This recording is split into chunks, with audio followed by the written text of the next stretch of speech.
अपने भाई को गुजराती में जितने तली हुई हम सब खाते ना, चिवड़ा खाते हैं ये सब, इन सब के साथ कड़ी पत्ता रखते हैं। कड़ी पत्ता रखते हैं कि नहीं? कड़ी पत्ता एंटी कोलेस्ट्रॉल है भाई। कोलेस्ट्रॉल किसी का हाई हो तो बोलते हैं स्टैटिन टैबलेट लो।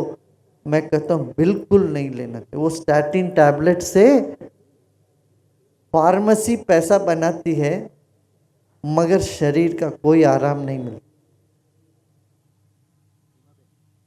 अभी इतने साल के बाद अब अमेरिका में लेटेस्ट रिसर्च है, वो बोल रहे हैं स्टैटिन से नुकसान है, कोई लाभ नहीं है। ये तो हमको पहले से पता।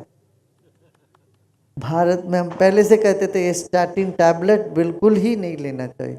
उसकी जगह क्या लोगे? कोलेस्ट्रॉल बढ़ गया तो कड़ी पत्ताना चटनी जमी लो। If you like this video, don't forget to click the like button, comment and share. Subscribe to this channel for more.